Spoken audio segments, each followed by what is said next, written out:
tried to teach your not-so-tech-savvy grandmother or elderly neighbor how to use a computer program only to have you both feel so frustrated? Sasha, I hate to say it, but I have. So have I. And apparently, we're not alone. For those people not raised in the computer generation, simple computer tasks can be complicated and confusing. Also, as we get older, our eyesight isn't as great. It becomes more difficult to navigate around the computer. Well, check out this next story with Janelle. Pointerware has a solution that includes audio email. Imagine the ease of being able to hear instead of read your emails. For most of us, computers are very commonplace. They're in our homes, they're in our offices, on our cell phones, in our cars, they're everywhere. But if you weren't necessarily part of the generation growing up with computers, a computer could be a really daunting machine. So Raul and his business partner Steve have come up with the Pointerware software, which is a user-friendly interface designed for people who wouldn't normally use computers. Raul, why don't you tell us a little tiny bit about this? Sure, I'll give a bit about my background first. So I'm a computer engineer by training, so is Steve, and we actually met during graduate school, and I was actually doing my research in Alzheimer's disease. So I was actually working with a lot of elderly and geriatric doctors. But the real reason behind this Pointerware program was really just for personal reasons. It was actually just teaching my mom how to use Hotmail.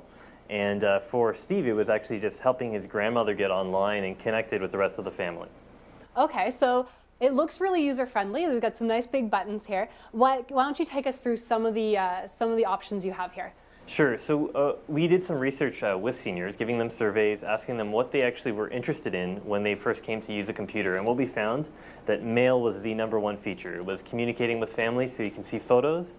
Then it was playing computer games, and then browsing the internet. All right, so is this a touch screen? Can I try this? Yep, it's a touchscreen. So let's say you want to read mail. Go to mail. Okay, so we have read mail and write mail. Exactly, yeah. So it's just plain English. There's no jargon. So if you want to read mail, just go for it. Read mail and there's your mail. There's your email. We show you a single page out of your email. You can page through it, page back. If you have vision impairments, you have trouble reading the screen, you can actually have the computer speak to you. Sarah wrote, "Here are some photos of the family. It was Sally's birthday." And then if you want to reply to the message, you just hit reply. Do you want to type or send a voicemail? And you can type on a regular keyboard, or you can send a voicemail. Okay, so it seems, with the touchscreen, it seems like a fantastic design. It's a very ergonomic design. You could sit up and touch. You don't have to hunch over a keyboard, hunch over a mouse. I think most of us should really be doing more of that. Well, okay, so right now we're actually going to make use of the voice and video calling feature of Pointerware to talk to one of our users, Hazel. Okay, but Hazel has never used a computer before. That's right, or I think even a VCR or a ATM. Absolutely nothing. And then you guys taught her how to use the computer with this software. That's right, that's right. Okay, so she should be calling any second now.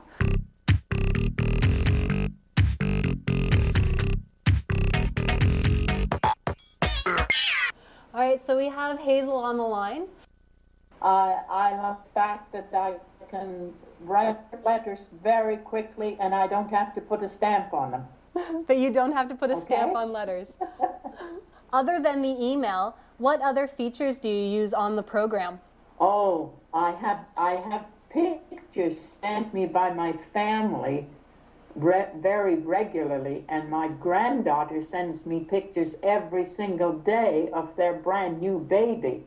So that's a pretty nice treat, isn't it?